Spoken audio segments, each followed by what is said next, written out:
I am Heidi Benjaminson, your host of Confidence Coaching, a podcast for mothers who want to stay calm, anchored, and like how they show up in the world. Life isn't a spectator sport. Success comes to those who show up every day with a pocket full of courage, grit, and a little sparkle. I'm glad you're here.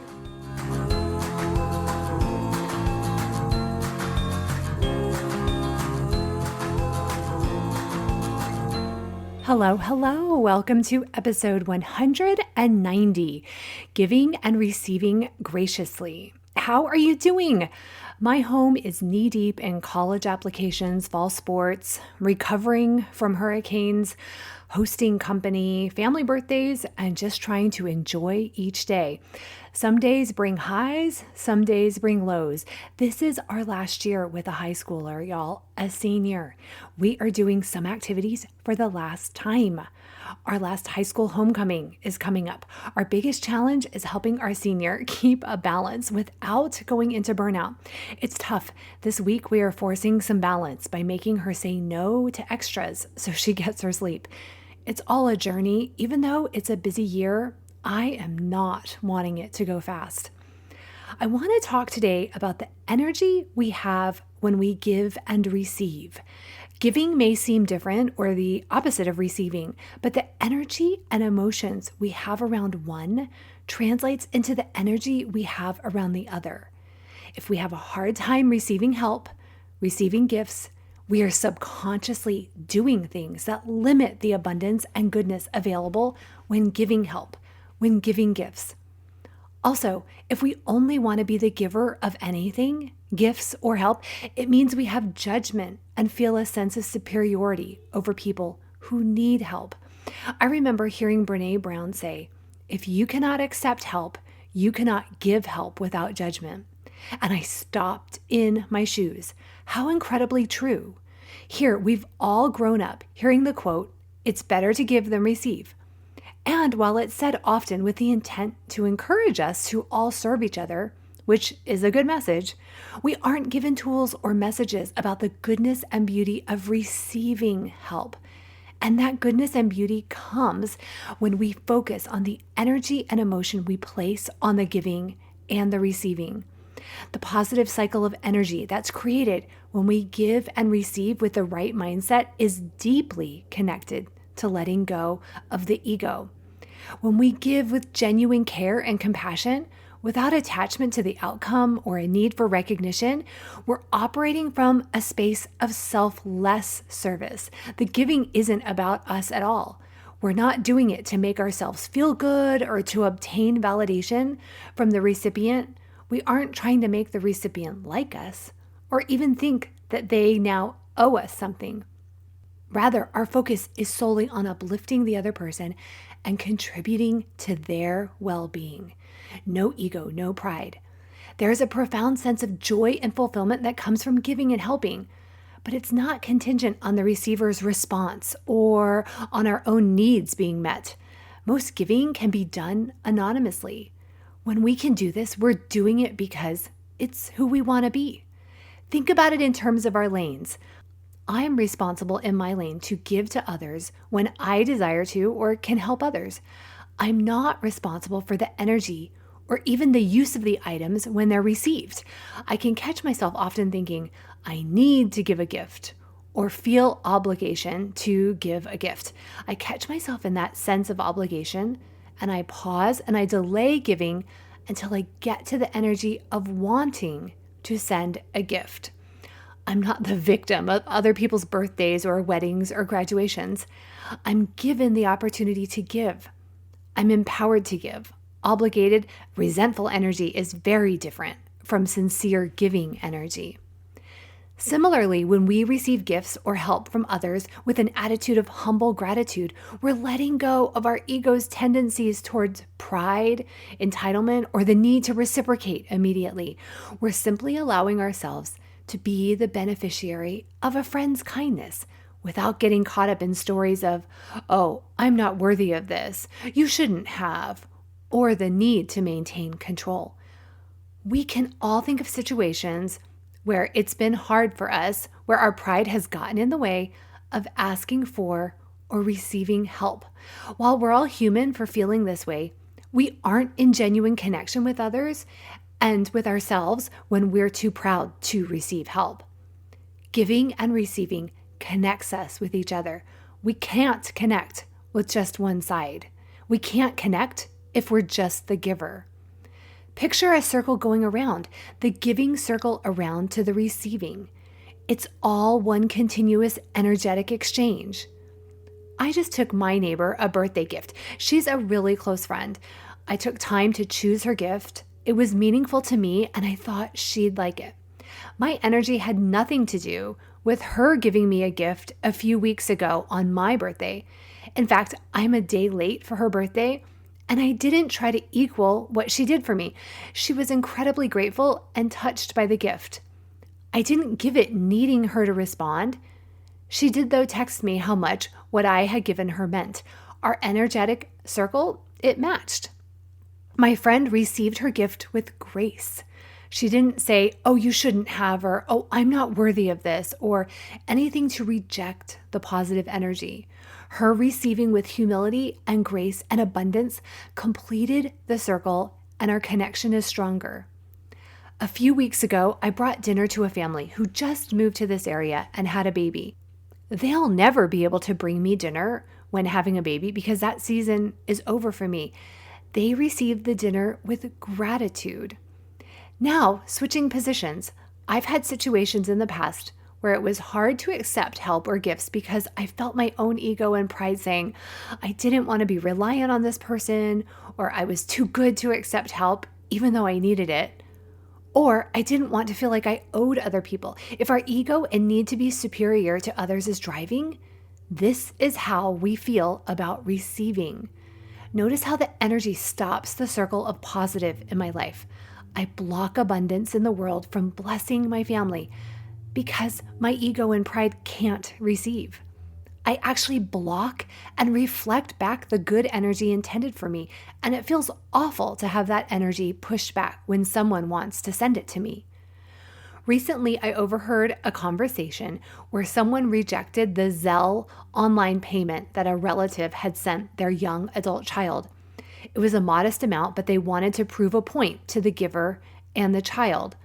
All I could hear and see in the moment was someone who was blocking abundance in their life. I could see a shield they were putting up to reject goodness and connection with other people.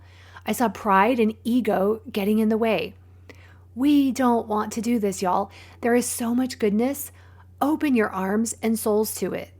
I know my pride has rejected goodness and abundance in the past, me thinking it was better to only give and not receive. I had much less connections with other people then. Learning to be vulnerable, humble, and open has allowed abundance and grace to come into my life. For the longest time, I didn't know how to accept compliments well. I go into accepting compliments in episode 136, if you want to hear more. All of this changed when I realized how bad it feels when someone blocks the good energy I'm sending by deflecting or saying something negative, instead of simply accepting the compliment with grace. I could then recognize when I blocked the good energy.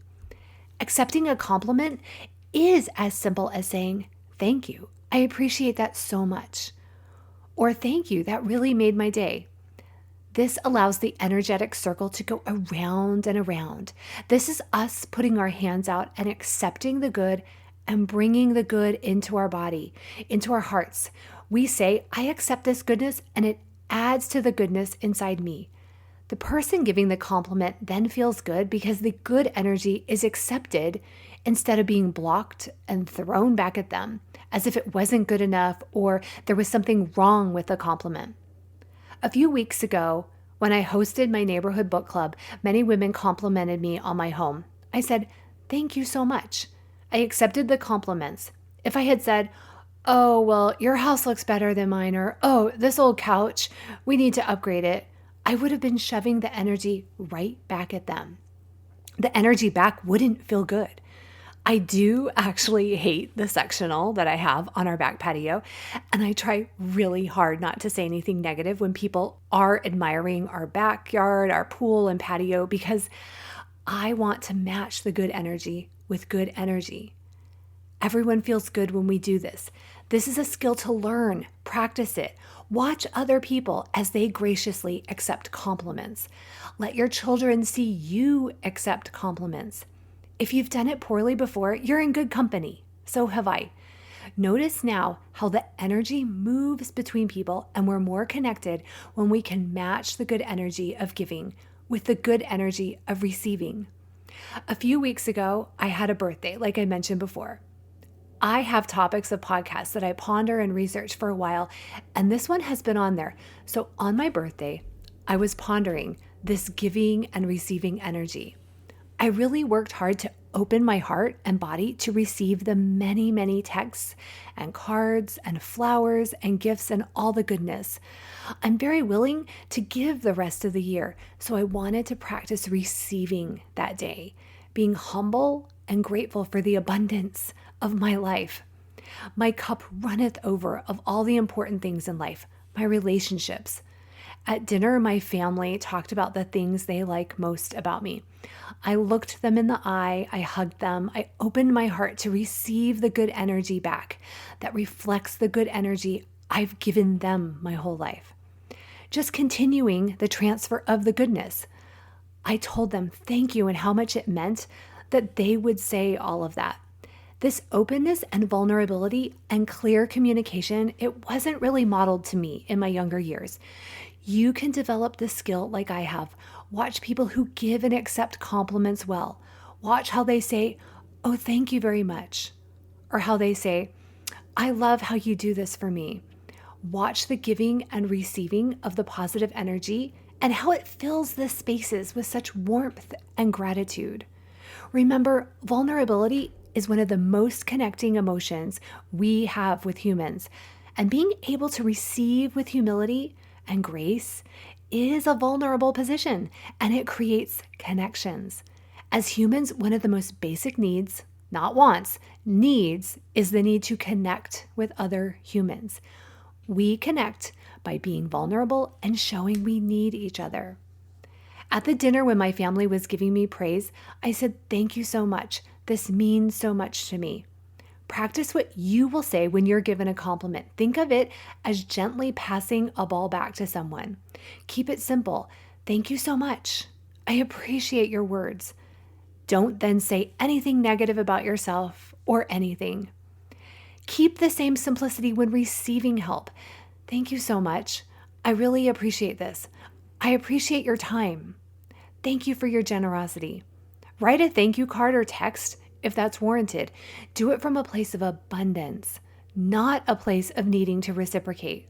When we can openly receive kindness, we show we value another person's thoughtfulness. They'll want to do more good in the world. So we're literally planting more seeds of goodness in the world. Practice letting go of the need for giving and receiving to be keeping score. This makes all of our relationships transactional, which is disconnecting energy. I know this can be hard.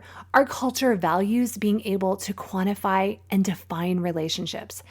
Practice giving and never bringing up the gift again to this person. If we do this, it means that we're giving with strings attached and the need to feel superior.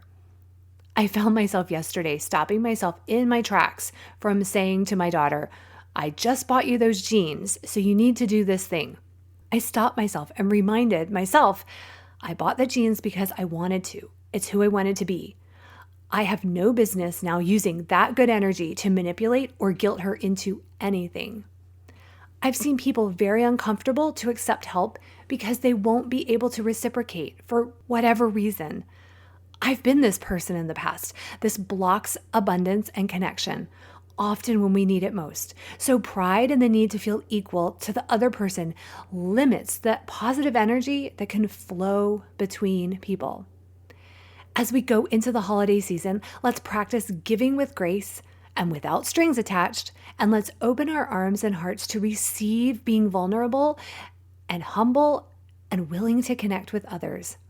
If we can do this, our children will feel comfortable receiving help and connecting with others. Reach out to me and tell me if this is hard. How does it feel to simply give or receive with abundance? I'd love to hear how you stay anchored and where you see your life open up to more. I get that at times it can be easier said than done. This is such important work to do, though. It's the work of people who want to change, who want to connect with the world more. It's the work of people anchoring in confidence, safety, and abundance. That's it for this week. If you would like to see how coaching can help you navigate children leaving home with less worry and more peace, sign up for a consult call at HeidiBenjaminson.com or DM me on social media. A confident mother is the greatest gift to her family, not a perfect mother. Our families want us to feel confident, anchored, and calm. I can help you uncover this version of yourself. Have a great week.